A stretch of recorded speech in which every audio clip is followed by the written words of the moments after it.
sitting here thinking back over my life, all of the good things, troubles and strife. Well, I've had my heartaches and the troubles I've had. Still think good things outweigh the bad. I rock my babies at night when they cry. I watch their teardrops turn into smiles. Then when I realize that all the trouble I've had, but I still think the good thing outweigh the bad. This is Doug, and I'm Rachel, and we're here talking again today. Doug, you were just telling me a little bit about religion and how it plays into world politics today. Do you want to tell us more about that? I never was religious, I guess you would say. Now, my dad's family was very strong Methodist. My uncle was a Methodist minister. But my dad wasn't into religion very heavily either. And all our children were Catholic, baptized, and I went to Catholic schools for a while till I got to where I couldn't afford it. I wound up in public schools. But I just never, I see so much going on in the world and so much trouble, and I look back at history. Some of the worst wars we've ever had have been over religion. Mm-hmm. And I just don't understand that. What do you think about the war that we're engaged in today? Do you think, how much do you think religion has to play with that war? Probably one of the worst messes we've ever been in. I think it'll go down in history that way. We had no business, we had no excuse for going to war. All the ones we gave were phony. And you aren't going to impose your beliefs on the rest of the world. What about the idea that we're over helping them? In particular, there's the idea that we're helping to save a lot of women from oppression. That's been put out there. That's a laugh. How many people are dying over there? Every day is 40, 50 people dying and we're helping them? They don't feel that way. Mm-hmm. They'd like to see us out of there. So do you think that wasn't necessarily a valid reason for us going over there? No. What about the arms? The hidden nuclear weapons? We didn't have any arms. The American people are at fault too for listening to all of that false information and so forth. What do you think it is about the American people that causes us sometimes to accept what we're told without really questioning it? Fear of what? People are very easily frightened. And something like the 9/11 deal, it was bad. But the President has used that to keep the American people frightened ever since. Mm-hmm. As far as I'm concerned, it was a kind of a one-shot deal. It's not liable to happen again. But you can keep bringing that up and keep people frightened. Mm-hmm. If you can keep people frightened, you can control them. What do you think are the real reasons that we're there? Oil. And to establish a foothold over there. We're building 4 big air bases over there. You don't see it in the papers very much. And I've read other accounts of it, and they're huge. One of them is 20 square miles. They even have buses in it, it's so big. And those are being made to be permanent. We don't have any idea, any inclination to leave Iraq. I think we will have to eventually, but after enough people get killed, no, All phony reasons, but see, that's one of the biggest oil deposits in the world. And we want to control that. How do you think, in general, the American people would react to not having access to oil that we've had in the past? Well, eventually oil will run out, and we had best start preparing for that. 50% of the cars produced in Brazil run out on alternative fuel, most of it made from sugarcane. This is the things we're going to have to do because the oil isn't going to last forever. In 1970, when there was an oil shortage, the government told the automobile manufacturers they had to get better gas mileage. They did. I see in the paper today they've said that the SUVs and pickups have to get better mileage now. Mm-hmm. And they told how much fuel that would save. But we just build them bigger and bigger and more oil consumptive all the time. So Doug, when I talk to people who think that we are doing the right thing by being at war and trying to control oil resources and even going into other places to look for oil, they say that we are protecting the American way of life. Now, what way of life is that you think that they're talking about, and what's Consumption. consumption? That's what it's all about in this country.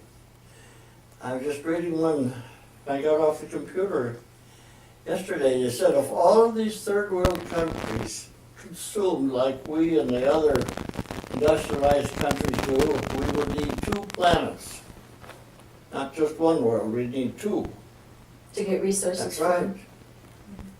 Somewhere along the line, this has to stop. Water is going to be a big problem in the world. Mhm. It is already. And I'm kind of trying to think about this in terms of all the things in our lives that have made our lives what they are today, all these improvements, and yet we seem to be paying a price for those things. And I'd kind of like for you to talk a little bit about where maybe you see that price, or where sometimes we don't realize when we take one step how that brings us to some other place. When you talk about dams, as you might know, there are some places where some of the small dams are being removed because of the fisheries and so forth. In fact, they just put a ban on any salmon fishing on the Pacific coast for 750 miles up and down the coast. You can't fish for salmon now. To revive the salmon populations? Well, to try, yes. Uh-huh. And the dams are partly what kept the salmon from their natural spawning ground and so forth. They have the fish ladders and so forth, but it's not like it was when it was natural. Right. So what would you say to the idea that, well, in order for us to have this high quality of life, we have to sacrifice a certain amount of the wildness in the world? Maybe even to the point of having certain animals go extinct.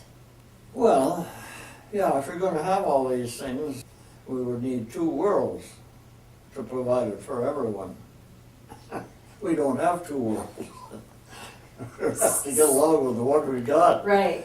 And a lot of people now are predicting, unless we change our ways about our consumption and what we're doing to the environment, that the world may not survive this century, nor the people, either one. And do you go along with that idea? Do you agree with that? Pretty much. Mm-hmm. I've been following the global warming deal. It's very scary.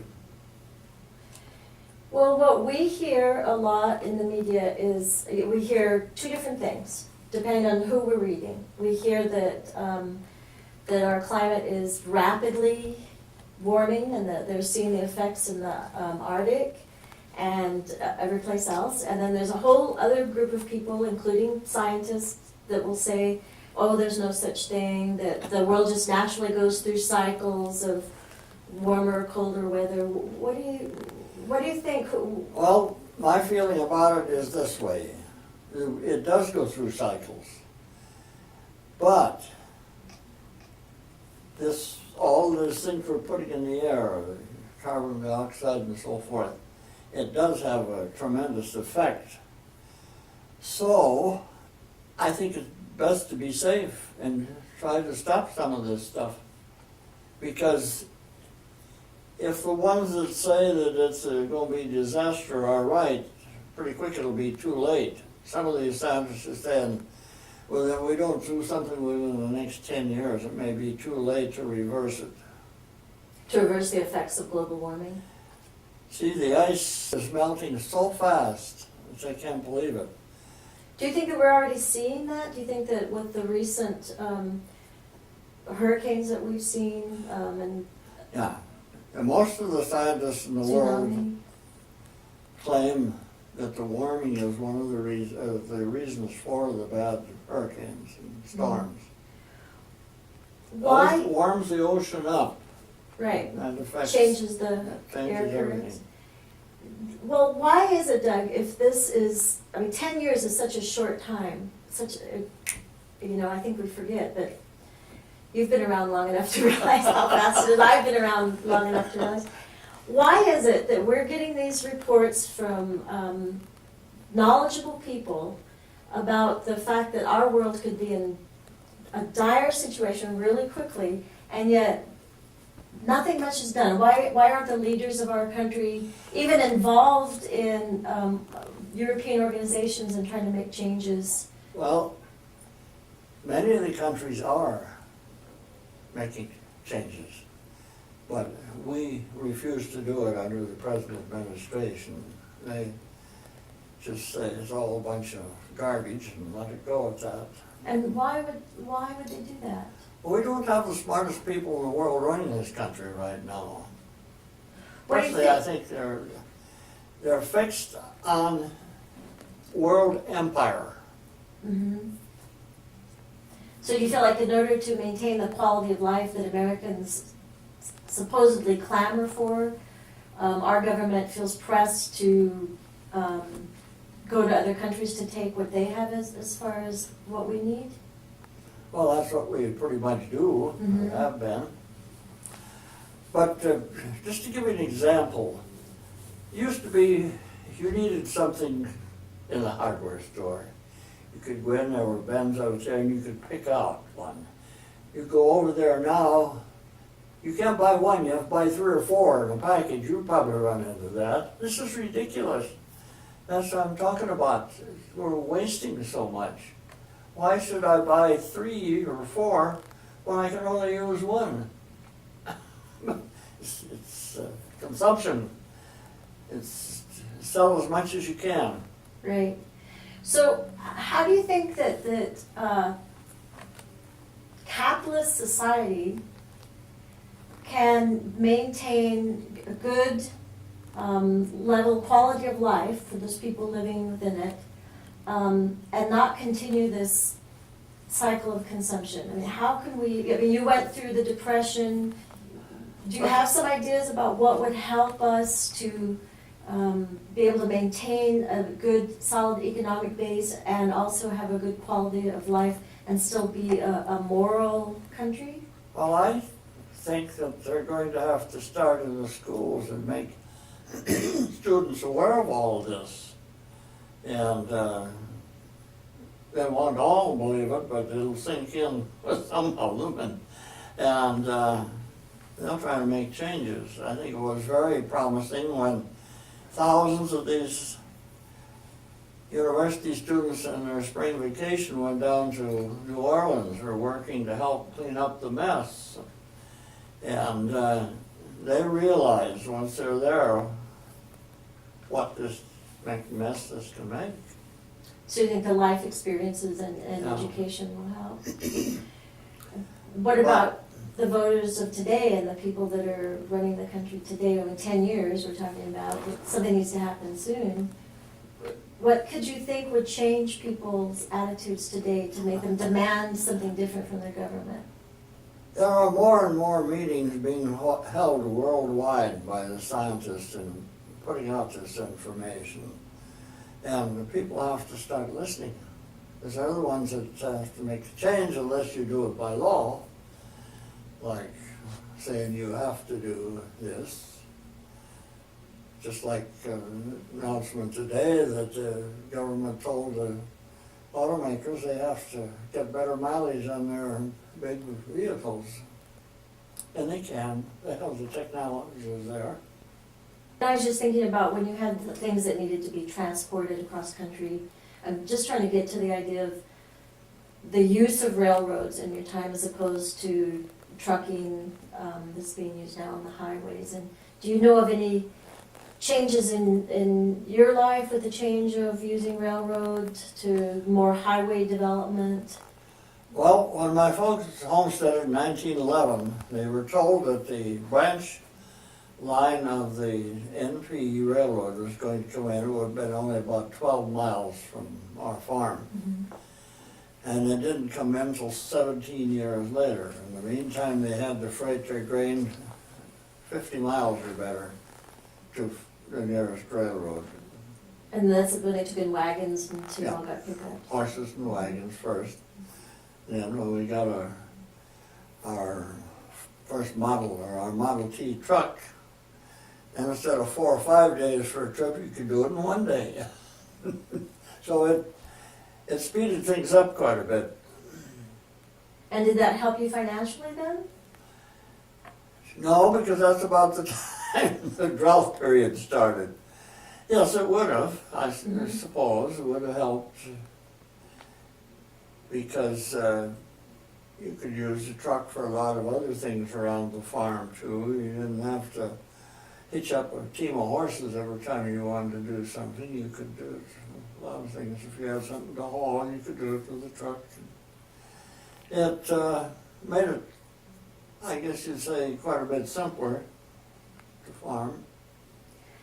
So what do you think about the transition from primarily using railroad for long distance travel and shipping and moving to highways and trucking? Do you think We that's should been a be good thing? Using railroads much more than we do. We should have more passenger trains. Well, it's cheaper, but the reason we have all the trucks and so forth is you get into the oil industry again. Los Angeles at one time had one of the best streetcar systems in the country, but the automobile manufacturers and the oil companies convinced them to do away with their system and put in buses. Do you happen to know what the rationale was behind that? Sure, sell oil and vehicles. And how were they able to sell that idea to people? Do you know? Sell it to the people running the government, I guess. But anyway, they did it, and I think there's been a lot of regret over the years that they didn't hang on to their system. So I kind of keep coming back to the whole idea of the ways in which our consumption has improved our lives, and thinking about, when we talked the other day, you said that, well, those were really hard times Mm-hmm. during the Depression, and Well, there was no, when a farmer can't raise crops, he has no other income, especially in those days. You didn't have welfare and a lot of the subsidy payments that farmers got later, like they get now. But most of that goes to the big ConAgra and the big agricultural giants. so it's not Doesn't supporting help. the small Doesn't- farmer. Yeah, it doesn't help. Well, just a couple of years ago, I read where in Minnesota, the year before, there'd been 10,000 small farmers went out of business. Now, that's a lot. Any small farmers around Missoula, if you check one, you probably find out they have a job in town to be able to afford to live on the farm. Mhm. They don't make a living from it. So large corporate farming organizations like ConAgra, I mean, they would argue that, well, we're able to feed more people. We have this down to an art, and we have, are able to more cheaply feed more people, and that's a benefit in our lives. What do you think about that? We worry about all the Mexicans coming across the border to work here. We're partly responsible for that.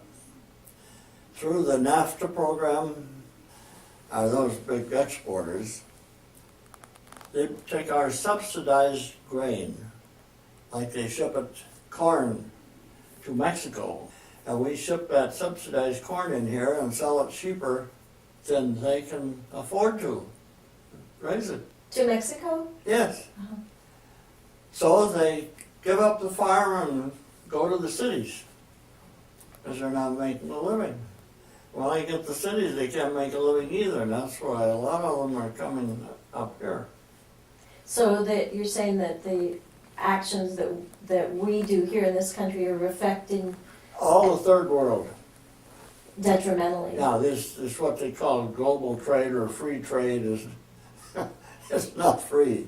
It has lots of bad results. And it's the worst thing. People in the third world are worse off than they were before they got all this free trade deal. And it's because their livelihood That's is right. being usurped We're from them? undercutting what they did to make a living. ConAgra, that makes me think of something. I'm going to take a step back or two, because you were talking about educating children, educating people to take more interest in what's happening in our lives and in our world and in government. And there's a lot of concern that our educational system is being used as a form, actually young people in general, are a whole new market, and that big companies, whether it's Coca-Cola, anybody who's producing anything, are putting a lot of pressure on the schools, providing money for the schools, actually, if they can bring in their products and push it and create a good, strong market among young people. Well, So we're that's what training consumers. Look at the university. You can't buy any pop up there, soft drinks, unless it's made by Coca-Cola. They made a deal, $6-7 million contract with Coke over so many years. The kids are fighting it out there, the students. But this is what they do all over. It's just like the Channel 1 that they put in the schools. They furnish the TVs and everything, but the kids have to watch so much advertising on those programs. Luckily, here they turned them down. They wouldn't take it. Oh, another thing, all these soft drinks machines in the schools, and not only soft drinks, but fast food and so forth. And the kids in the country are becoming diabetic or overweight, and a lot of the doctor, the medical profession is worried about this. Mhm. It's terrible. So But it's all about money. Right. So there's a conflict of interest then as far as education, if people are being educated to be consumers more so than getting a broader education as far as making individual decisions. Remember Sandra J. O'Connor, she just stepped down. She was saying, and they were saying in this article, that the kids should be taught more civics in school too, what their government's about, how it works. They don't do it. They don't want you to know what's going on, let's face it. You can keep us ignorant, you could control us. You know, that reminds me, I was going to ask you, what year did you first vote? You had to be 21 in those days. Well, I was 21 the year I came to Missoula, but I didn't actually vote till after I got married. And I always said that Alice's dad wouldn't have let me marry her if I hadn't registered to vote, I don't think. He was very political. Right. So, and I've voted every year since. Do you remember what it would probably be easy to remember just the presidential election at that time. Do you remember who you voted for, or who were the two? Oh, 42, Roosevelt was president. He became president in 32, and he ran for a third term and was elected. So he was there 12 years. So just probably 42 when I first voted. He was the president. I wanted to ask too, this is something I keep wanting to get back to, and I'll ask it about. You had said when we were talking before that back in the times of the Depression, when everybody was poor, you still had a lot of fun also with the hard times, and that there was just, when everybody was poor, there was sort of a different feeling about it. I mean, certainly nobody wants to be deprived and have hard times. What would you think of was the better feeling that maybe exists now? Well, you didn't have anything, and neither did your neighbor or the other kids. They didn't have any money to spend. And you just didn't think about it much because even then, in communities, you had picnics, and especially like on the 4th of July, you'd have a big community picnic and everybody would go. And they used to have card parties at the school in the wintertime. So if the basic necessities were met in your life at that time, but you weren't able to purchase all of the things that we have available now that a lot of people consider essentials. Most of those weren't around in those days. Right. How would you just compare the quality of life as far as maybe spiritually, educationally, relationship-wise? Do you see differences, big differences? Well, I don't think, you don't have the sense of community that they used to have so much. Just like in town, you may know your neighbor next door, but you may not know who else lives in your block, because people just aren't that connected anymore. And they used to help each other, you know, in rural areas like that, farming communities. My dad was pretty good, he had a well-equipped blacksmith shop. And I remember neighbors would have a problem and come over with something to be fixed. There was never any money changed hands, they just helped. And, but a lot of the sense of community is being lost. I can give you examples. I was in the senior citizens for probably 20 years. We used to have active chapters, you know, around the state. You had one in Missoula, we were very active. They had them in Hamilton, Stevensville, and AARP. There's another one. I was on their board. There's no chapter in Missoula anymore. Great Falls had two. They're both gone. We don't have a chapter of the senior citizens anymore. You know, the only place they have them, eastern Montana in the rural communities. And we used to work at the state legislature. We had bills introduced. We'd be over there lobbying. Well, Doug, thanks for joining us today. Oh, I really welcome. appreciate getting to talk to you. It's nice to go back and go over some of those things that you don't think about too often. Well, we appreciate having you to share this with, because I'm sure we have a lot we can learn from you. It's, I enjoy it. Good. We'll see you next Thursday then. Okay. Okay.